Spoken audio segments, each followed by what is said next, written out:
J'addictionne les addictions et vous voulez parler du télétravail qui a fait exploser certaines addictions. Eh bien écoutez, oui, c'est un papier qui est sorti dans le Figaro il y a quelques jours, dans lequel il est dit qu'effectivement la généralisation du télétravail a fait exploser les consommations d'alcool, de cannabis, de cocaïne. On sait que le confinement avait créé des vrais problèmes et en fait, malgré les sorties du confinement, eh bien ça ne s'arrête pas et on a par exemple 5,5 millions de Français qui ont augmenté leur consommation d'alcool, 25% des fumeurs de cannabis qui eux aussi ont augmenté leur consommation. Tout ça sort d'une étude Odoxa et il y a un cabinet qui traite les addictions au travail et qui a vu les demandes de direction des ressources humaines augmenter de 45%. Oui. Et donc, si vous voulez, ça rappelle que c'est un vrai problème, les addictions dans notre pays. On peut rappeler que le tabac reste la première cause de mort évitable en France. À peu près 75 000 morts par an. Voilà, c'est absolument effrayant. L'alcool fait aussi 45 000 morts par an. Et donc, il n'est pas question de tomber dans une quelconque forme d'hygiénisme, c'est pas le propos, simplement c'est un vrai souci, ces dépendances-là, et on voit bien la difficulté des patrons de la santé publique en France de traiter correctement le problème. On a vu récemment à Paris le fameux mur de la honte avec ces toxicomanes qui consomment du crack, et on fait un mur pour les empêcher de passer de l'autre côté. Et en fait, il y a un vrai souci dans la mesure où, si vous voulez, c'est un problème qui est confié aux médecins, alors que c'est un travail de psychologue. On peut rappeler au passage qu'un médecin fait 8 ans de médecine pour être docteur en médecine, un psychologue fait 8 ans de psycho pour être docteur en psycho.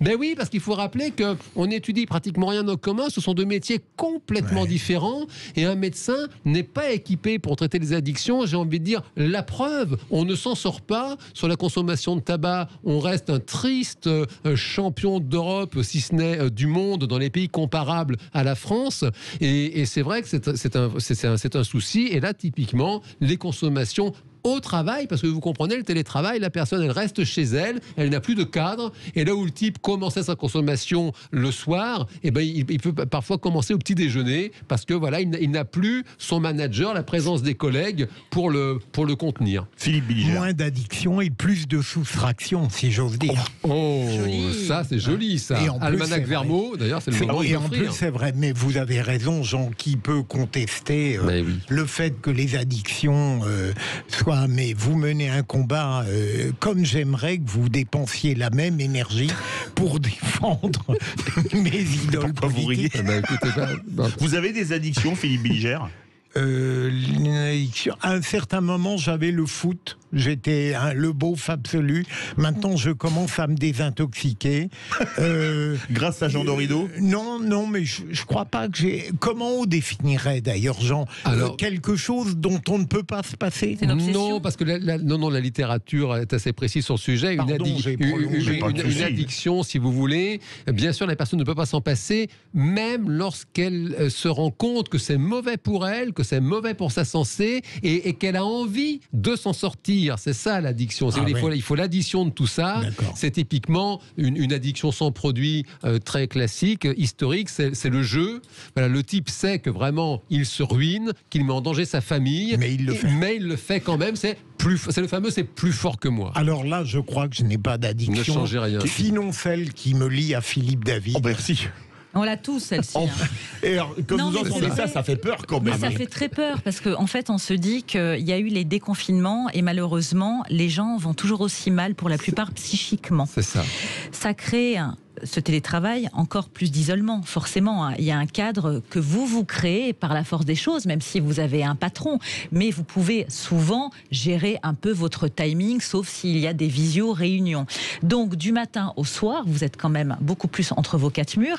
Et ces gens-là, enfin la plupart d'entre nous, moi j'ai pas ces addictions aussi, j'ai des addictions comme tout le monde. J'ai certaines névroses, mais elles sont assez saines, je pense. Lesquelles? Mais je les garde. Allez-y. Le foot aussi, comme Philippe Bilger? Non, ça va être un peu futile. Je suis une fille. vie, donc la mode, des choses comme ça. J'adore les médias, j'adore la musique, la danse. Ça reste... non, mais ça reste sain. Mais voilà, je fume pas, j'essaye de manger sainement parce qu'il y a l'alimentation aussi que tu peux rajouter.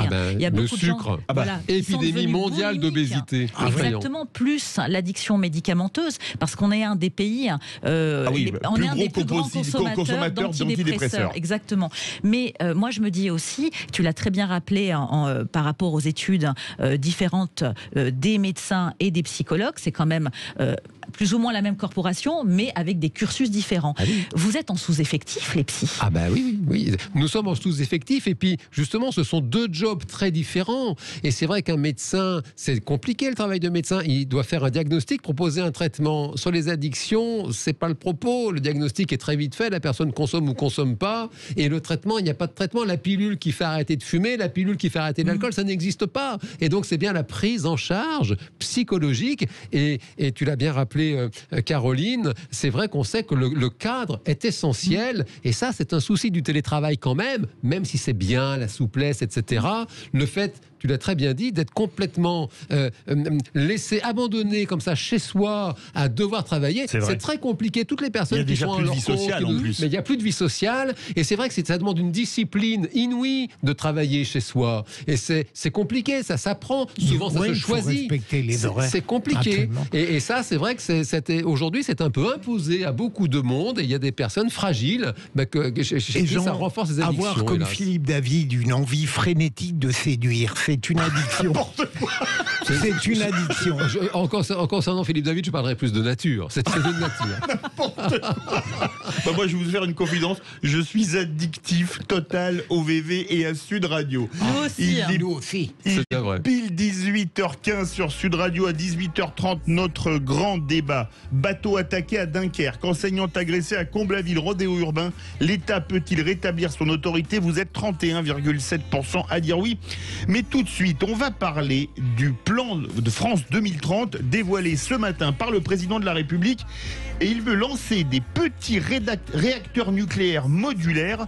Et justement, alors ce n'est pas la solution, d'après Bernard Accoyer qui sera avec nous. Il est président de l'Association de défense du patrimoine nucléaire et du climat, PNC France.